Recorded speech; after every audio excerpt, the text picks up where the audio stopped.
Olá, eu sou a Érica. Como você está se sentindo hoje? Eu estou muito bem. Bora pro assunto de hoje?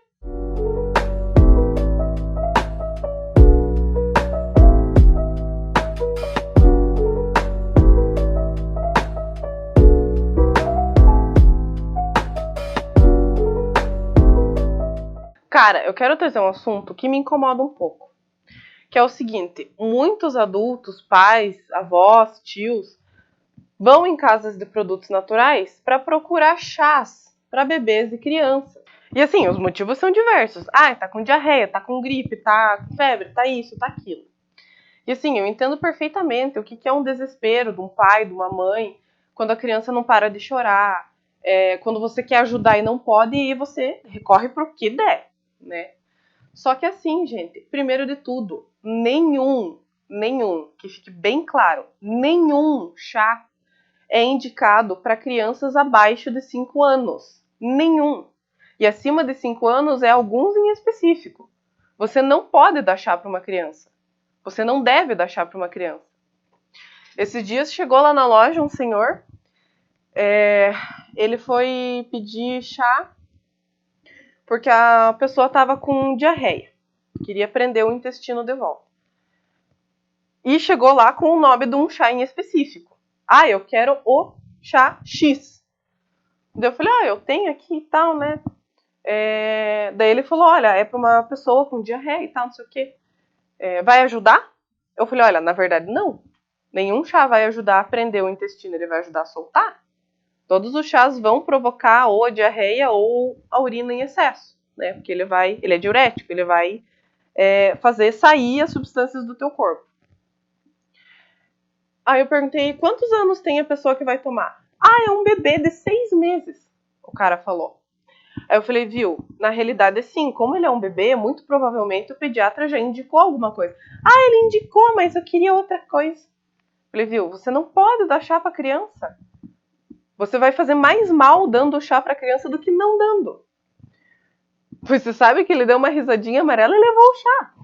Sabe? Tipo, não tem muita coisa que a gente possa fazer sobre isso como vendedor de chá. Né? A gente adverte, a gente diz que faz mal, a gente diz isso, diz aquilo, mas é a pessoa que vai escolher se vai levar ou não. Né? Beleza, aí ele levou o chá. Aí ele vai dar o chá para essa criança de 6 meses, que deveria estar se alimentando só com leite materno, e muito provavelmente eles estão começando a adaptar para comidas líquidas, né? Papinha, sopa e tudo mais. E muito provavelmente está acontecendo uma reação do corpo dessa criança, porque isso é normal, né? Na fase quando ela está tirando do peito da mãe e começando a introduzir as comidas, vai ter mais diarreia, o cocô vai ser mais fedido. São coisas que você tem que aguentar, né? Faz parte do corpo humano. E aí o cara levou. Aí eu fico pensando, né, comigo, assim, o mal que essa pessoa está fazendo para a criança. E mesmo sendo advertido, ele vai continuar fazendo esse mal para essa criança. Aí o que vai acontecer? Vai dar 2 semanas, a criança pode ter uma hepatite, porque está fraca, porque deu mais diarreia ainda. Aí o que ele vai fazer? Vai levar no pediatra, para o pediatra salvar. O pediatra que ele resolveu ignorar. O cara que passou 8 anos só na faculdade de medicina, depois se especializou em pediatria, ele resolveu ignorar. E daí agora que ele precisa de ajuda, ele vai procurar o cara de volta, né? Vocês que são pediatra conseguem me confirmar isso muito bem, né? Porque com certeza isso é uma situação muito comum que acontece. Daí, beleza, você vai pensar, nossa, né? Como é que tem gente que faz isso? Cara, se as pessoas procuram um chá milagroso para emagrecer, você acha que elas não vão fazer besteira com a saúde do filho?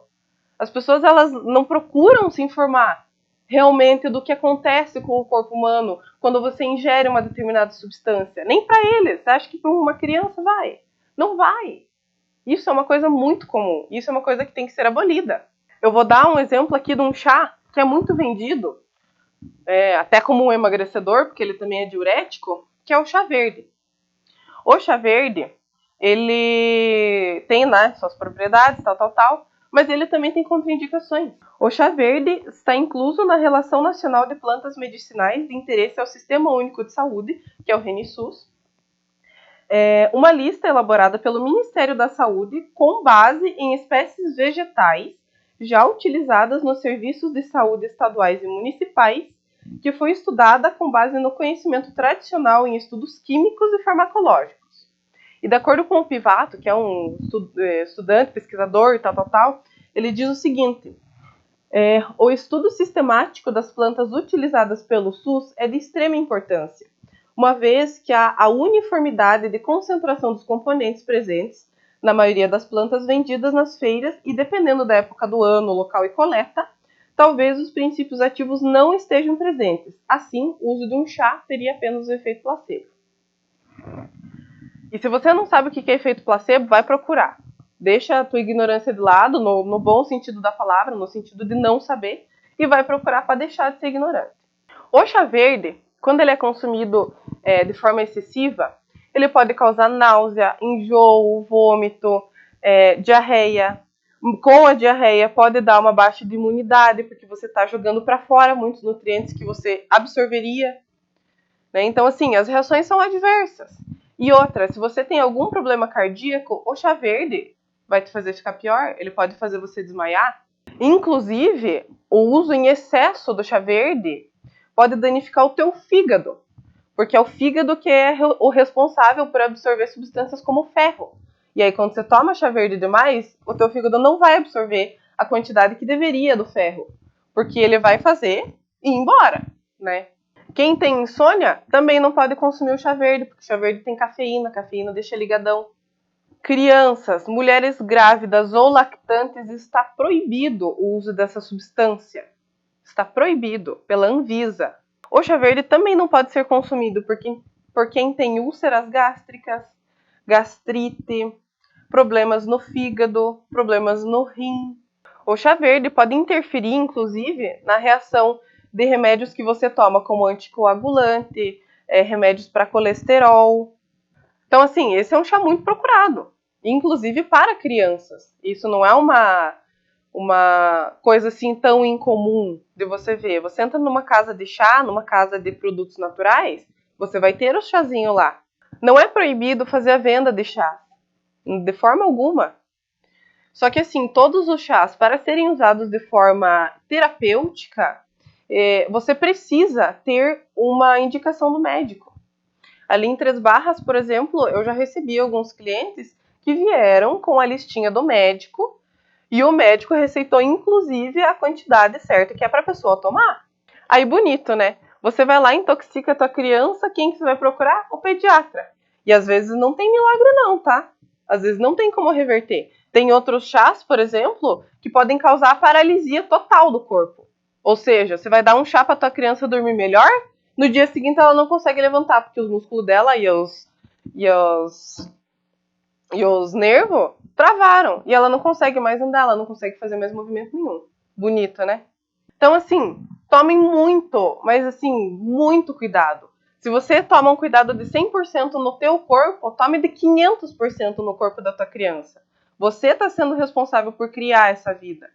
Não bota a vida dela em risco porque o fulano te disse que chá de qualquer coisa ali tira a diarreia. Porque chá de qualquer coisa vai tirar a febre. Não é assim que funciona. Se o pediatra não receitou, ou se você não pediu para o pediatra uma receita de algo fitoterápico, não dê. O cara estudou, o cara passou anos estudando para te dar a melhor forma e a forma menos invasiva de você cuidar do teu filho de forma clínica. Então ouça o que o cara está falando. Para você ter ideia, hoje são pouquíssimas as ervas, apesar dos estudos, né? São pouquíssimas as ervas que são realmente permitidas pela Anvisa para venda como fitoterápico, né? São somente 71 plantas. E no meio dessas plantas está incluso o gengibre, o alho de cozinha comum, está incluso também o abacaxi, tá? Não são só chazinhos, só ervinhas que são permitidos pela Anvisa. Tem também algumas outras frutas e coisa que você pode usar. Mas tome cuidado. Consulta o médico antes. Pergunte se pode. Cada caso é um caso, cada pessoa é diferente. Às vezes você vai lá pedir uma coisa para você, mas para você aquela coisa não vai funcionar, mas daí o outro paciente dele pode. Ou, né, vice-versa, você pode, o outro paciente não pode. Ele vai avaliar cada caso, porque é uma situação individual. Cada corpo reage de uma forma diferente, cada corpo absorve os nutrientes de uma forma diferente. Então, quem vai poder dizer isso, no caso da criança, é o pediatra, porque ele fez todos os exames, ele fez todo o acompanhamento, ele estudou determinados anos para conseguir chegar naquela profissão que ele escolheu. Então, ouça ele. Outro exemplo de chazinho, que esse aqui não é autorizado pela Anvisa, é o capim-limão. O capim-limão, apesar de ser uma erva que, se você for olhar na casa das pessoas, muita gente tem o pezinho do capim-limão em casa e às vezes faz um chazinho, está contraindicado, não é regulamentado pela Anvisa. Por quê? Porque eles não têm controle dos efeitos colaterais que esse chá pode trazer. Uma pessoa cardíaca tomando chá de capim-limão tem um infarto. Aí você vai lá, bota no teu chimarrão, chega uma visita que é cardíaca com capim-limão, passa mal, você vai falar o quê pra ela? Você não vai nem saber por que ela passou mal. Então tomem cuidado. Eu posso citar N chás, eu posso passar aqui horas falando de chá. Mas a mensagem importante é: não dê de forma alguma chá para crianças, lactantes, grávidas, pessoas com condições cardíacas principalmente. Não dê, procure um médico. Fazer uma receita caseira porque está com dor de garganta é uma coisa. Tomar mel porque você está com dor de garganta e quer aumentar a tua imunidade é uma coisa. Outra coisa é você botar em risco a vida de uma pessoa com um chá que você talvez ache que nem vai fazer tanta diferença assim, mas faz. É o seguinte, gente, só porque é uma opção natural não quer dizer que não tenha contraindicações. E a Anvisa está aqui para regulamentar isso. Para que não tenha perca de pessoas, de vidas de pessoas, pelo mau uso do chá, pelo mau uso da comida. A Anvisa existe para isso, é para regulamentar, é para deixar tintim por tintim o que pode, o que não pode, o que faz bem, o que não faz bem. Até onde vai os limites do que uma pessoa pode aguentar de efeitos colaterais. Ela é nossa amiga, ela não é nossa inimiga. Tá bom? Gente, o recado de hoje é esse. Espero que vocês tenham entendido. E não deixar para criança. Procure o médico, procure o pediatra. Tá bom? Um beijão e até mais.